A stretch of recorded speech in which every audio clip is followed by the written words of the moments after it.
Hello and welcome. Welcome to Temple Beth El's Lunch and Learn series, where we will be learning today and hearing from retired rabbis reflecting. We are looking forward to hearing from our guest rabbi today, Rabbi Dr. Stephen Moss. Wanted to introduce myself. I'm Rabbi Amy Grossblatt-Pessa, and I am an adjunct rabbi here at Temple Beth El. So it is good to see you all. It is good to be here. We are really looking forward to our lunch and learn today. Rabbi Dr. Stephen Moss has served B'nai Israel in Oakdale, Long Island as rabbi since 1972. He is now Rabbi Emeritus, and he's the past chair of the Center for Social Justice and Human Understanding. He has served as chair to the county's Human Rights Commission from 1992 to 2019, and is founder and co-chair of the Suffolk County Anti-Bias Task Force. He is additionally the founder and director of Stop Bias, the only educational program for hate crime offenders in the county. He has proudly served the Suffolk County Police Department as chaplain since 1986 and holds the rank of Chief Chaplain Emeritus. Currently, he is also serving as a chaplain with the PBSO, Palm Beach Sheriff's Office. Rabbi Moss enjoys cycling and traveling in his spare time, although with a resume like that, I'm not sure when he fits it in. He is a student of Kabbalah, Jewish mysticism, and has taught numerous programs on Kabbalah and meditation. He is the recipient of numerous awards, including Chaplain of the Year and Rabbi of the Year from the New York Board of Rabbis, as well as recognition from the Police Department, the County Executive's Office, and the District Attorney's Office. He is a Florida snowbird, and he recently has published a book entitled God is With Me, I Have No Fear, and has written numerous articles for Jewish Sacred Aging.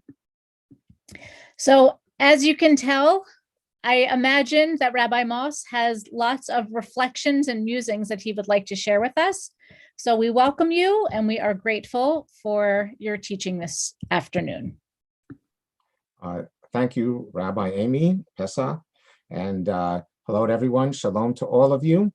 I don't know about you, but I'm very excited about this day as well as next week, so that it gives me the opportunity to be able to share with you my experiences and life with God, and also for us to hopefully have a discussion and a sharing as well about God in our lives. And it really is something very, very special to me, as you will find out in a few moments. And also, I do want to point out, you'll notice on my right side here, is that I have this bandage, which down here is the badge of honor. That means that you went to a dermatologist yesterday. So no one should be concerned. That's not normal for me, but anyway, that's the way it goes. As you all know, here in South Florida, you're walking along the street and someone sees a bandage somewhere and say, oh, you went to the dermatologist, and that's what that is, but I'm fine, thank God. What I'd like to do is, being that this is going to be a discussion on spiritual matters about God, is that I want to acknowledge God's presence by offering a bracha, the blessing before study. And those of you who know the blessing can say the words along with me, although I'd like to leave a little space in between the words so that those of you not familiar will be able to join with me in offering this bracha, this prayer. Baruch atah Adonai Eloheinu melech haolam asher kiddushanu b'mitzvotav v'tzivanu la'asok b'divrei Torah. Amen. We offer our thanks to to God, the source of all life, for giving us the commandment, and I would like to add the word for urging us to be engaged in the study of Torah. For that's what I really hope we'll be able to do today and next week, and that is to be engaged in a process of study of Torah, but actually a study about God. So let me bring up this screen here. Okay. Hopefully all of you can see that.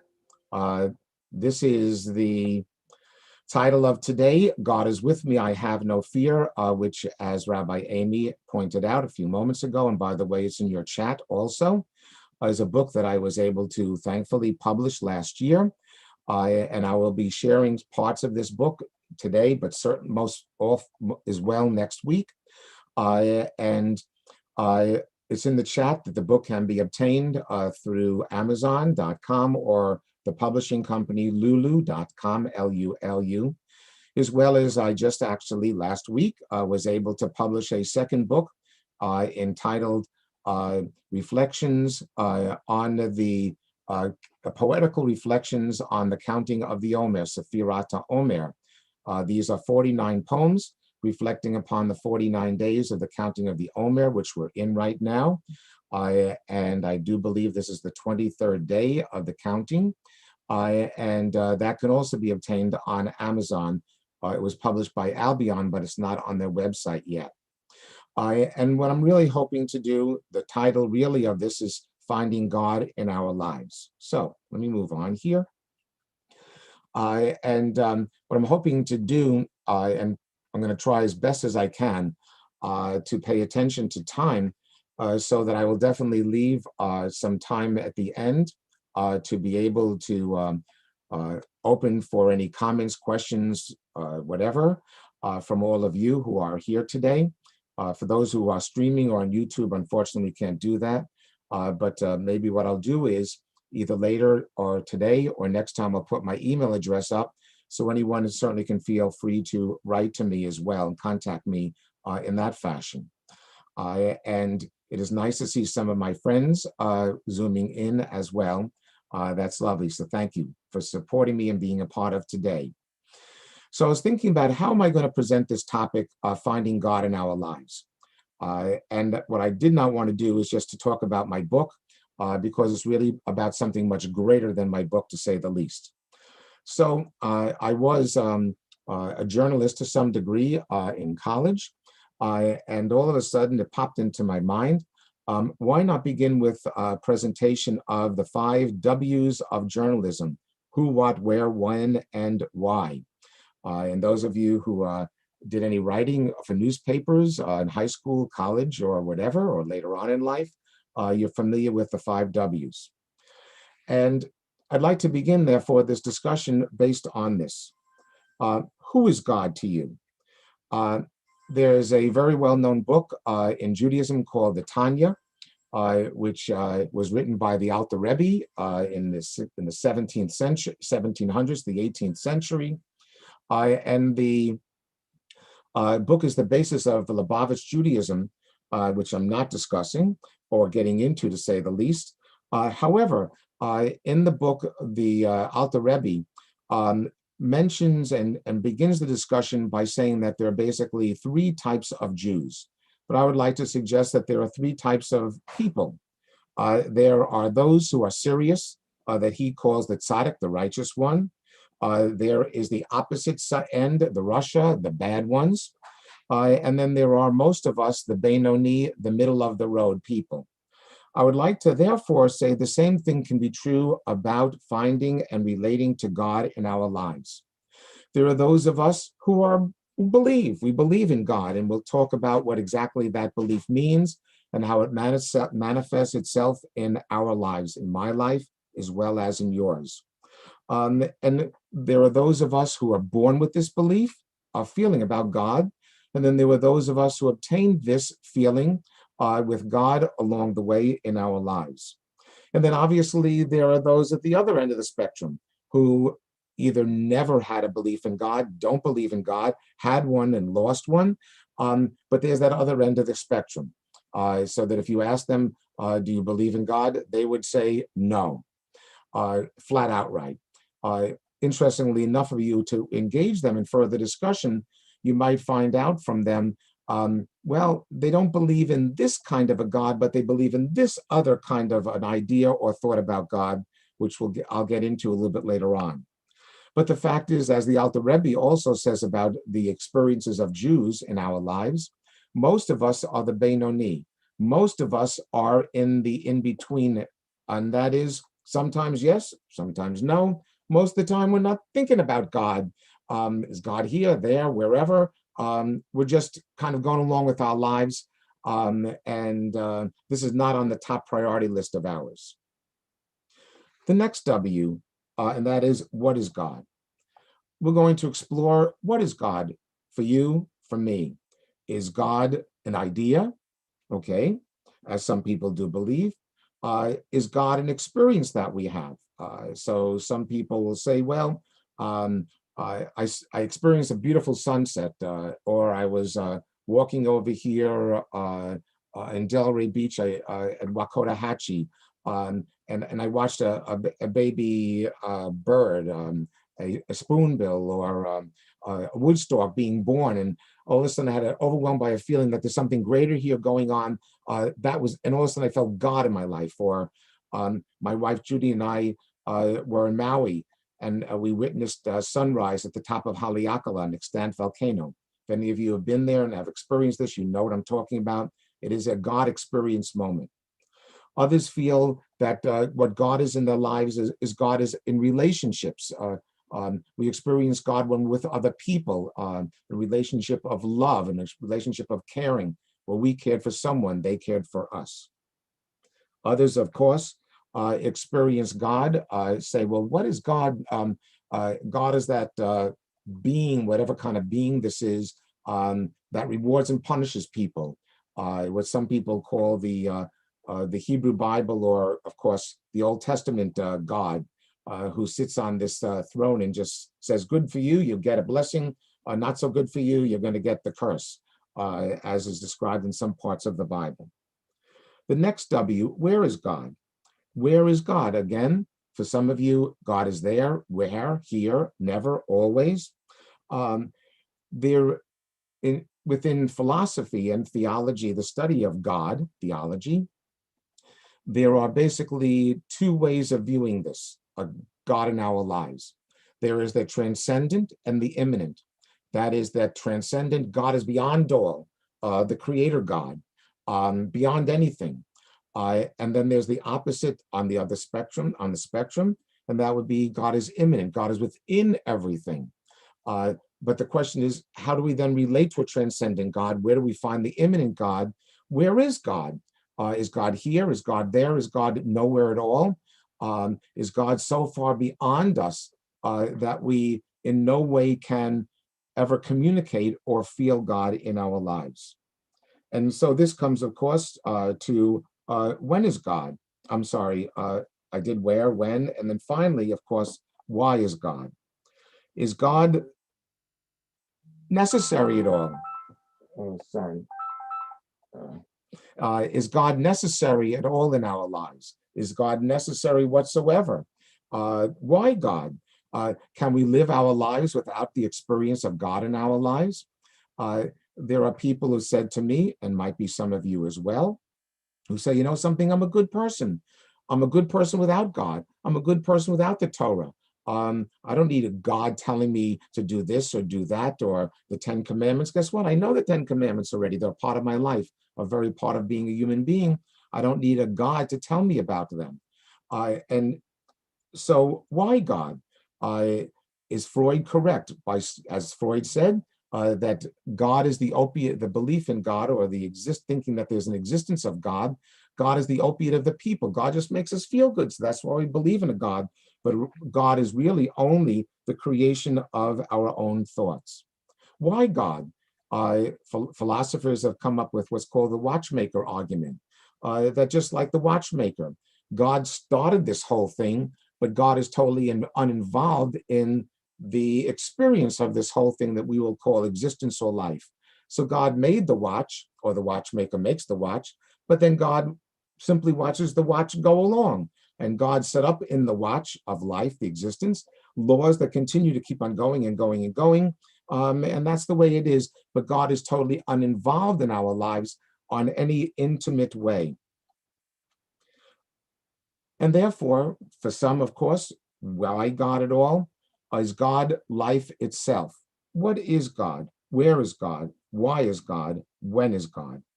These are some of the questions that I would like to delve into with all of you during these sessions. So I thought might be interesting for a few moments today to see into our tradition. So we'll do a little text study, so to speak, of those who sought God or experienced God in their lives or were sought out by God. And by the way, you'll see how this relates to my life later on. Let's see, I'm going to make this a little smaller. If I can, I can't. Okay, I'll put this over there. Oh, okay. There's a well-known part, of course, in Exodus chapter 3, and that is Moses' experience with God. Before this moment, we don't necessarily have a sense of God in Moses' life. It's almost as if he's surprised by how God appears to him. Now, Moses was tending the flock of Jethro, his father-in-law, the priest of Midian, and he led the flock to the far side of the wilderness and came to Horeb, the mountain of God. There, the angel of the Lord appeared to him in flames of fire, because we know all of this, from within a bush. Moses saw that though the bush was on fire, it did not burn up, the bush unconsumed. Moses thought, I will go over and see this strange sight, why the bush does not burn up. And when the Lord saw that he had gone over to look, God called to him from within the bush, Moses, Moses. And Moses said, Here I am. And God said, Do not come any closer. Take off your sandals, for the place where you are standing is holy ground. So in other words, this is where God approached Moses. God spoke to Moses. God called out to Moses. It would be, for instance, you're walking down the street, and all of a sudden you felt a voice coming at you, and I'm just going to pick on, because I see a friend of mine. I'm going to say, and Lois, okay? What? Who's that? What is that? And you're looking around, you don't see anyone, but you still hear that voice calling to you. It would wow, you'd be like, probably faint, I'm assuming. Well, I'm quite sure that Moses was taken back and probably got a little lightheaded as well. So as we see here, there are times when God calls out to us, or let's talk about Moses at least, surprised him with calling out to him. And of course, the interesting thing is, and the rabbis pointed this out later on in the Midrashim and the rabbinic commentaries to the Torah, that obviously is that God spoke to Moses in a thorn bush, out of a thorn bush, and not in some majestic, like a cedar of Lebanon or whatever, to teach us that God can speak to us. It comes from God to us, and even those unimpressive bushes, because everything is filled with God, even that which appears to us to be unimpressive. Okay. In Deuteronomy 30:31, by the way, this is one of the readings on Rosh Hashanah, so it might be familiar to you. For this commandment which I charge you today is not too wondrous for you, nor is it distant. It is not in the heavens to say, who will go for us to the heavens and take it for us and let us hear it, that we may do it. It is not beyond the sea to say, who will cross over us beyond the sea and take it for us and let us hear it, that we may do it. But the word is very close to you in your mouth and in your heart to do it. Of course, it's speaking here by, I think it was Yom Kippur actually. It's speaking here, I'm going to retranslate this to say, speaking here of Torah, that is so close to us, it's not far and distant from us. But I'm going to reinterpret this and say it's all about God.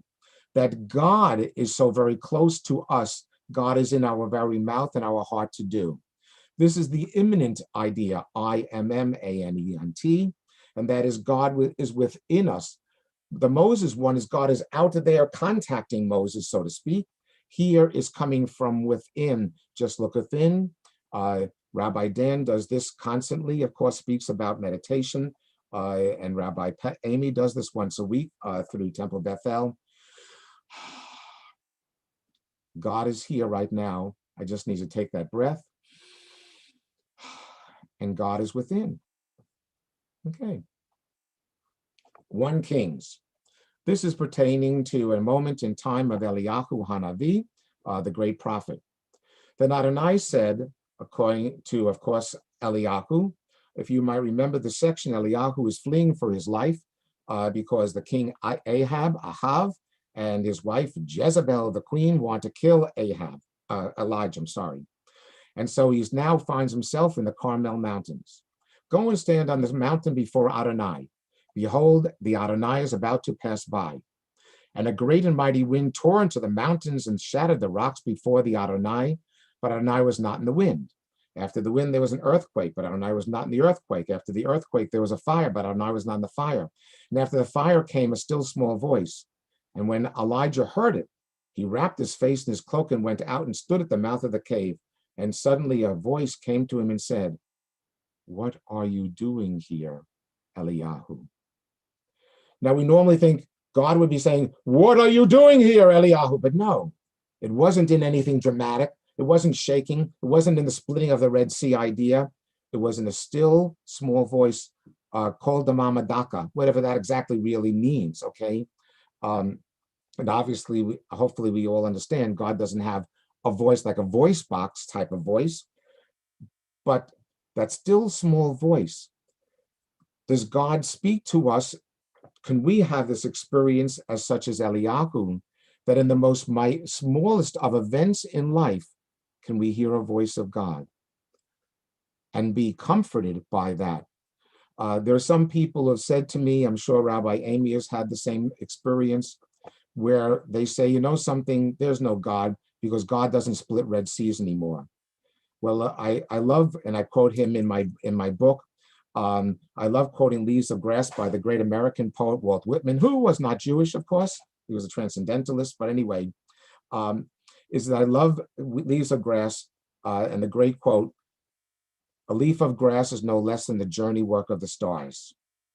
If I can look at a leaf of grass and see the infinite in that piece of grass, that to me is the small, still voice of Eliyahu, that Eliyahu experienced with God.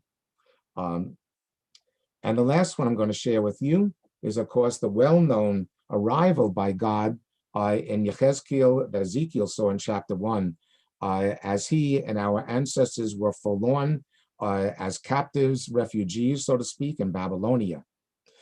In my 30th year in the 4th month of the 5th day, so we have an exact time and location, that's pretty good. While I was among the exiles at the Kebar River, the heavens were opened and I saw visions of God. That's pretty good. On the 5th month, it was the 5th year of the exile of King Jehoiakim. The word of the Lord came to Ezekiel the priest, the son of Buzi, by the Kebar River in the land of the Babylonians. So has been pointed out, of course, Yechezkel was not just an average Israelite. He was actually a Kohen, a priest, a high-ranking spiritual being.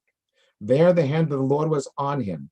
I looked, and I saw a windstorm coming out of the north, an immense cloud with flashing light and surrounded by a brilliant light.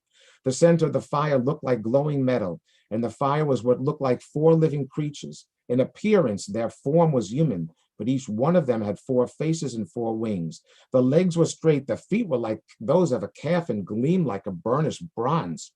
Under the wings on their 4 sides, they had human hands. All 4 of them had faces and the wings of one touched the wings of another. Each one went straight ahead. They did not turn as they moved. I skipped some verses, as you see, moving down. Then there came, imagine, think of all the things. We had Moses in the burning bush. We had Deuteronomy. It's in my heart. It's inside of us. We have Eliyahu, a still small voice. There came a voice from above the vault, this chariot thing. Let's see, over the vault, over their heads as they stood, with lowered wings. Above the vault, over their heads, was what looked like a throne of lapis lazuli. And high above the throne was a figure like that of a man, a human being he saw. I saw from from what appeared to be his waist up, he looked like glowing metal, as if full of fire. And that from there down, he looked like fire, and brilliant light surrounded him. Like the appearance of a rainbow in the clouds on a rainy day, so was the radiance around him. This was the appearance of the likeness of the glory of the Lord, Kavod Adonai. When I saw it, of course, what did he do? I fell face down and heard the voice of one speaking.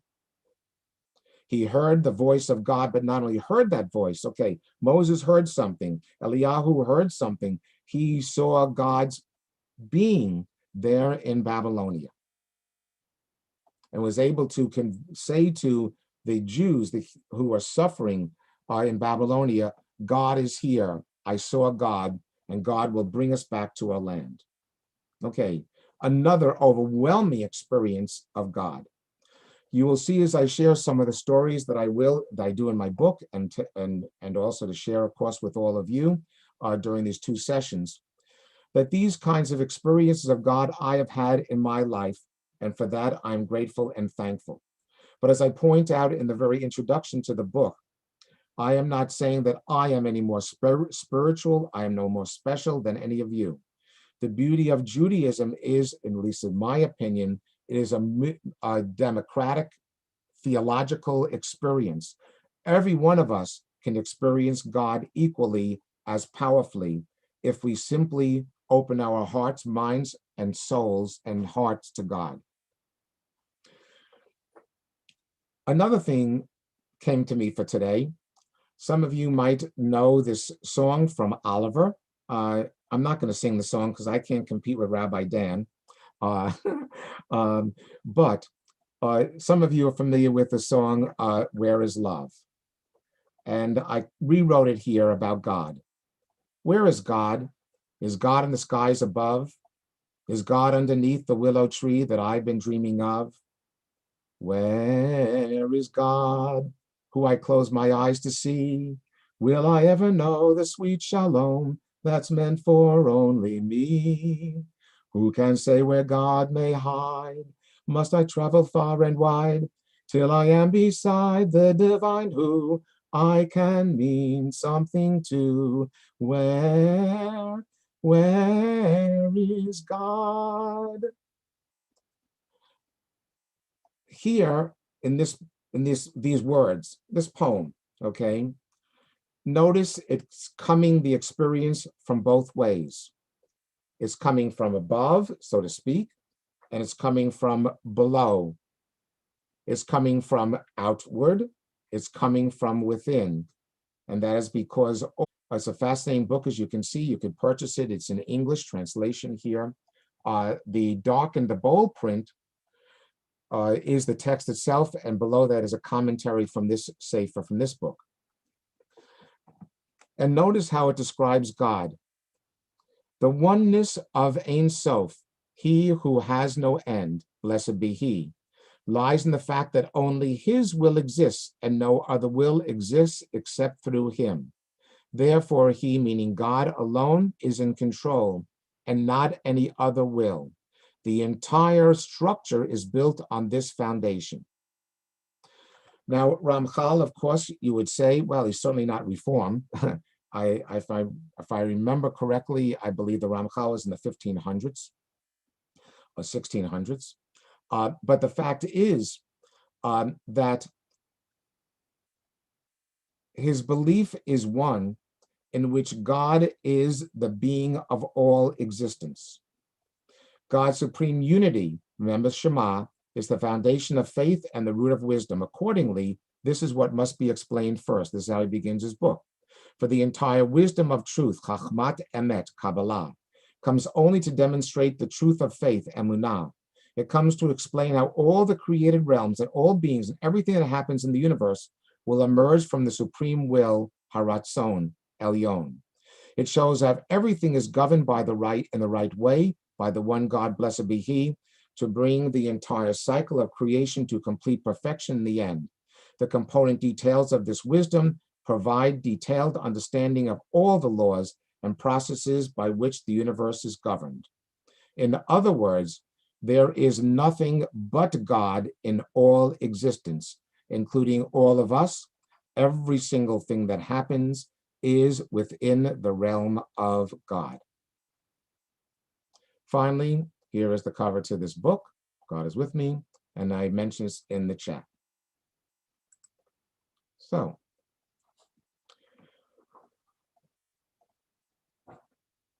what I'd like to share then, after looking at these texts, is my own experiences with God Many of these experiences, as you will see and hear, of course, you'll hear, actually not see, in a sense, many of them come through my 30 years, actually. I don't think Rabbi Amy mentioned this, but that's probably because I left that off of the bio that I sent. I was fortunate enough to be chaplain at Sloan Kettering Cancer Center in Manhattan, where I actually began my work at Sloan Kettering in 1971 when I was 23 years old as a rabbinical student at Hebrew Union College Jewish Institute of Religion, obviously in Manhattan. And many of the experiences there truly, I do believe, shaped the person I am and what I am today, and both personally as well as professionally. But I'd like to ask you to think about, obviously going back to those 5 W's: who, where, what, when, and why. Who, what, where, when, what, why. Is God a part of your lives, is or not? And to ask yourselves, therefore, what does this mean to you? As has been described by some and raised the kind of the question, are we physical beings who are trying to live a spiritual life? Or are we spiritual beings who are trying to live and attempting to live a physical existence? For me, I believe in the latter, meaning we are spiritual beings because I do believe, and certainly Judaism does as well, in the existence of a neshama, of a soul. That was in existence before we were even ever born in this world, in this dimension. And so therefore, what does that mean? That we had a spiritual life before we had a body, entered into a body. And when this body ceases to function, that we call death, my spirit, my neshama, will then continue in another form of existence later on. And so if that is the case, then what exactly does that mean? And how can we, all of us, get in touch with that spiritual part that is actually our true being? If I may, I'd like to share with you to read, and this is the only time I'm actually going to read from the book. I thought it might be helpful for today, especially because we have 2 sessions, 2 hours to do this. I can actually do this. In chapter 2, I wrote a parable, which I entitled The Reawakening. And, well, let me share this with you, and I hope that you find this engaging. Chava, Adam and Eve, so to speak, were in the place of the Eternal One. They were, just were, because there was no other than them in that place. The word place also had no meaning for them, because place implies there was a place of no place. And for Adam and Chava, there was no place, just place. This place was there, and there also had no meaning, because there was no other than there, and that there was not here either. They just existed. This place of no place was the womb of all being. It was a place of no east or west, nor north, nor south. It was a dimensionless place, but also the infinite possibilities of all dimensions were there. It was a place of endlessness, and all possibilities of existence, whether spiritual or not, were possible there too. As for time, it too was infinite, so that Adam and Chava's eyes were open to past, present, and future, words that had no meaning for them either. Their experience was one of pure being with the Eternal One. It was an existence that was timeless. Time came into their existence, however, and Adam and Chava found themselves in a different place. They found themselves in the physical world's womb of life. This was preceded by a strong yet gentle touch in their head that changed everything. What they knew and experienced until now was no longer with them. In this new place, Adam and Chava felt for the first time something other than themselves. For here they had a skin. Outside their skin there was fluid, and there was also something attached to them that went off to a place other than themselves. Before, in their place within the Eternal One, there was no other, no outside or inside, no sides at all. In this new place, there was an outside and an inside. This meant that there were now borders and boundaries. There was now space and other than space. Every boundary had a beginning and an end, and so it went. Time itself was now a new experience for them. In their new place, though, there was now time. In this place, there was now to be a beginning and an end, at least sometime in the future, yet they still had no concept of future. Sometime in this place, they felt something they had never felt before. Because they were now separate from space other than space within them, they felt a shaking coming from outside themselves. This was something very new. That feeling of new was also something very different from before, because in the eternal one, there was no new and there was no old. There was only what was. This shaking, this new sensation caused them to be afraid for the first time, because as it came from outside themselves, it was very new and therefore frightening. This fear was short-lived, however, because they still could remember where they came from that place of the eternal one, a place of safety and where all was good. They could still believe that the eternal one would never abandon them, but would be with them always, even now in a place of separation and the original place. Adam Chava then entered life as others came to know life. At first, they could make out only light and motion, faces and large shapes. They could touch, smell, and taste things that were other than themselves, but in the beginning, all was a blur of experiences. As time passed, and now time just as space had a major part of their experience and existence, they could distinguish and know things. They could now understand, intuit, and calculate. As they came to learn of these things other than themselves, they came to understand what was now to be known as finite. Everything they felt, smelled, tasted, and saw would have a beginning and an end. Such is the nature of finite things, and this then made them very sad. Adam and Chava were sad because they still had a remembrance of that place where they were within and with the Eternal One. They yearned to be there once again, but they did not know how to get there until the time when something amazing happened. One time, as they came upon a leaf of grass, they could see beyond the grass to the sky and the rain that created it.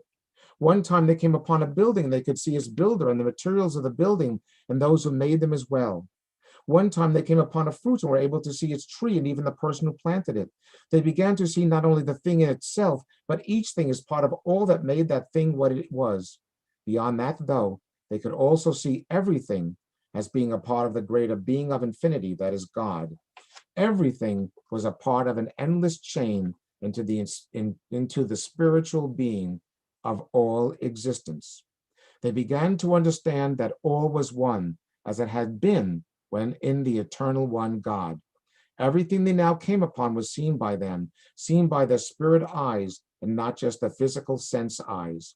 They could now see the eternal one in everything and everyone. They then knew of God, and that God was now with them.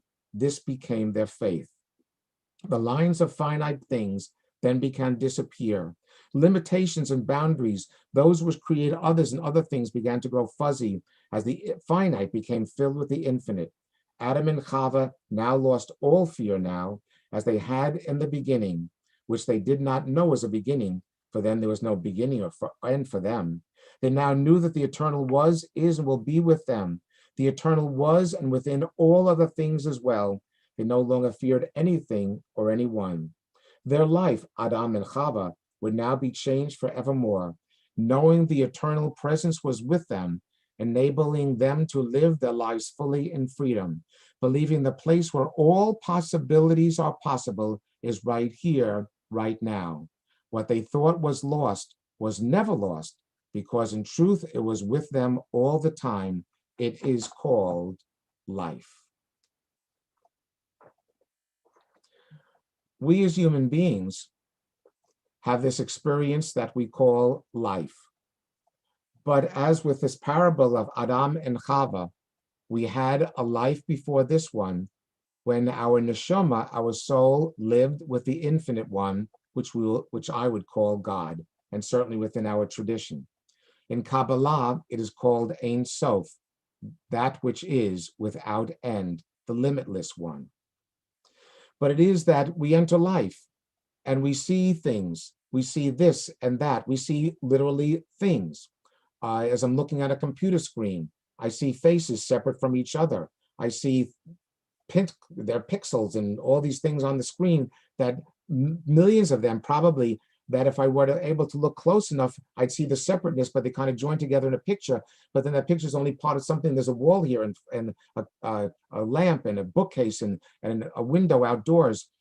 I can see all of these separate things separate unto themselves, or I can see them all as a part of that which is greater than all these things that brings them all together, that I would like to call God. In the book that I wrote, in one sense, it could be seen as a spiritual autobiography. I'm going to share with you today and next time as well.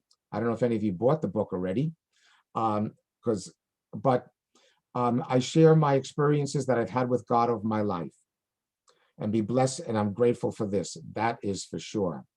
However, let me say that in each chapter of the book, after I share my experience, an experience I had, and some reflection and looking back upon it, I then leave room and I talk to the reader, to you, the reader, asking you to use my experience to possibly reflect on one in your lives that you have had or possibly would wish to have, and want to know how you can have such experiences in your lives.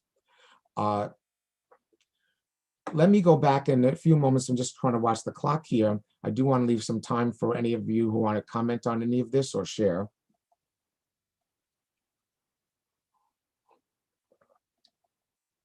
By the way, let me add a little bit about my life, because obviously this is about it in a sense. I grew up, by the way, in Queens, in a place called Rockaway Beach, Long Island, New York. We lived 3 houses from the ocean. Rockaway is for those of you who know who Bell Harbor and Rockaway Beach is, a gorgeous area. And from my earliest years, I'm talking about even before adolescence, my childhood years, I always had a feeling of God in my life. And for this, I have always been grateful. And this feeling manifests itself in many different ways in my life. But in, I think, the first chapter of the book, I talk about find God in my life in 2 ways in the earlier years. The first had to do with a picture that was on the wall in my grandmother's house, my mother's mother. I didn't know this until much later on. This picture was of Rabbi Zev Wolf Turbowitz, who was my grandmother's grandfather. He was the last rabbi in my family. He lived 1840 to 1922 in a town called Kruj in Lithuania. And actually, I was able to, and blessed with being able to actually go to Kruj 2 years ago. And actually, I was able to find his grave site, which was kind of an amazing experience, to say the least. Anyway, the picture of Rabbi Zev Wolf Turbowitz was on my grandmother's wall during all of my growing up years. And I didn't think much about it, really, except it was always something drew me always to that picture. My grandma, her name was Bertha, spoke about Rabbi Turbowitz somewhat, but didn't speak much about him, and I really didn't learn much about him, although I did find out early on that there were a number of books that he had written that actually ended up were printed in Europe, and ended up coming here to America, and actually ended up finding a few of them at the New York Street, the 42nd Street Library in Manhattan, in the Jewish Book Room. Later on, I was able to obtain these because many of them were reprinted, and that was something very special to me.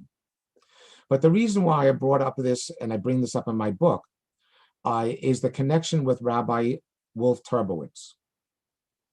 Is that his face and my face are almost identical. And for matter of fact, many years later, in my congregation on Long Island, we had a photographer who wanted to see Rabbi Zev Wolf Turbowitz's portrait that I had, because my grandmother passed away. And then I took obviously I then had this picture of him hanging in my wall as it hung on my grandmother's wall. And the photograph, or we're not sure whether it was a photograph or actually a pen and ink drawing, was lying down at this photographer's home, and it was actually covered up with a book. Something was lying on top of it from the nose down. And he walked by and looked at this picture of the rabbi, and my eyes, my forehead are the exact same as his. And this made me come to realize that there is a deeper connection between the two of us. So much so that years later on, it turned out that I ended up meeting his son-in-law, who was grandson-in-law, who was the son whose father was one of Reb Turbowitz's children, who brought many of these books and these photographs and all here to America. I called this person, his name was Aaron Kessler. He was actually a professor of Judaica at the University of Pittsburgh. I wanted to meet Aaron. Turned out to be very fortuitous because he died a couple of months later. He was 91 years old. I called Aaron up, told him who I was in the family, and I said I would love to meet you because I'd like to find out more about my great-great-grandfather. I went to Aaron's apartment in Pittsburgh, obviously rang the doorbell. Aaron opened the door, and by the way, he had actually lived with the rabbi up until about the age of 15 when he had come to America. He opened up the door and he actually almost fainted because he thought that I was the reincarnation of the rabbi. He thought the rabbi came back to life. That's how much I looked like Zev Wolf Turbowitz. That I believe in reincarnation, yes, and that's a whole nother discussion. But do I believe that, as you will hear from my stories, that God is involved in everything? Nothing happens, as the Hasidic teaching is, nothing happens by fortuitously, by randomness, or by accident. God has a part in everything. So that I do believe that a part of Reb Turbowitz's neshama, of his soul, is within me. I believe this not only because I look like him, but also based upon my family, God bless them, but they were very ultra-reform Jews. We always belonged to a synagogue, always went to Hebrew school in Rockaway, but yet in terms of the spiritual feelings about God that I have in my life, there's no way to rationally explain them. I believe that they come because a part of Rabbi Zev Wolf Turbowitz's neshama is within my neshama. And all the more so affirmed by the fact that I was actually able to find his grave in the middle of Lithuania, as I mentioned a few moments ago. The other experience I'm going to share with you, and then I'll open up the ability to unmute yourselves and share, is I had gone to Hebrew school, from probably pre-K. So I was in Hebrew school for a long time, sang in the choir, went to services almost every single Shabbat, either Friday nights and or Shabbat mornings. At the age of 12, I actually was asked by my rabbi to give my first sermon, which was on Jacob's Ladder. So that I was filled with Judaism. I was filled with feelings of spirituality. I was busy reading books on spirituality and other religions as well. Wherever I can get my hands on these things, I was always very close to these feelings. But I'll never forget the day, for matter of fact, it was in the fall when I was 12 years old. And I had not started bar mitzvah lessons. Some people would think, well, it's based upon bar mitzvah lessons. I was really getting into this whole thing. But anyway, I was in my backyard raking leaves. And all of a sudden, I heard a voice from outside of me. And that voice said to me to become a rabbi and make sure that I do become a rabbi. And this voice was so powerful and so special. In reflecting upon this over the years, to this very day, I still am able to say it was a voice that came outside of me. Whereas someone could say, well, you just heard it and it's just a part of your figment of your imagination. It's just, yeah, sure, that was nice. Okay, cool. And you became a rabbi, very good. But by doing that, what begins to happen is it minimizes that opportunity to hear that voice, such as Eliyahu heard, Moshe heard, Ezekiel saw, and that is when we, in our experiences of the spiritual in our lives, the moment we say, not necessarily that, yes, it is true, because that's based upon whatever the word fact means, but rather when one says it is possible, then what happens immediately is that one opens oneself into the possibilities, as with Adam and Chava in my parable, to the infinite that is here right now. And therefore, it is one of my teachers in rabbinical school, Rabbi Eugene Borowitz, a great theologian in the Reform movement. Some of you might have actually have met him. He should rest in peace. Taught that when you look back upon experiences like this and simply say, wow, that is a wow moment when I do believe that I heard God saying to me to become a rabbi. And actually, I ended up writing a letter shortly after that to Hebrew Union College. And I felt comfortable writing this letter to the college. And why? Because had read many books within the Hasidic tradition, and where people became interested people became rabbis at the ages of 7 and 8, and I was 12 years old, so why not? And the college actually wrote me back and said, "Right back in 8 years from now, after you graduate college." I went to NYU, and this is where, again, when one begins to look at patterns in one's life, all is not broken up pixels and separate from each other, things separate and events separate, but rather everything is a part of a greater whole. There's within the wholeness of the infinite God, the eternal one, Ein Sof. Is that when I went for my interview at Hebrew Union College, they took out my letter and read it back to me. They kept that letter on file. What can one say? Again, did these things happen simply by accident? Or is there something greater going on for which one needs to do, one, say, wow, and to say, thank you, God, for this opportunity. Okay, I'm going to stop here. I see it's 12:53. Does anyone want to, by the way, you're able to unmute yourself. So if anyone would like to share anything, otherwise I'll keep on going for a few moments. I can't see, just speak up. Anybody? No? You're breathless. Okay. What does this really mean then in terms of the spiritual quest? And again, it's one which I have been blessed with, and I am forever, ever grateful for it. But does this mean that if you're not born with it, you can't get it? Of course not. There are people, certainly, who might not have much of a thought about life, about God, or anything like this.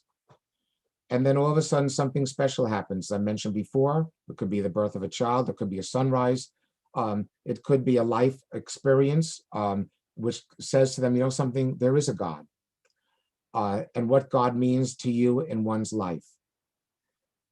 But first thing I'd like to teach is, obviously, as expressed so far, and that is the need to be open to the experiences as God comes to us. In Kabbalah, there is the flow of divine energy from above to below that is called Mayan Dochrin. And then there's the flow of energy that comes from within us going up, Mayim Nokvin. And these energies are constantly in motion. We need to open our hearts and minds and souls to say that they are there, or at least the possibilities that they are there.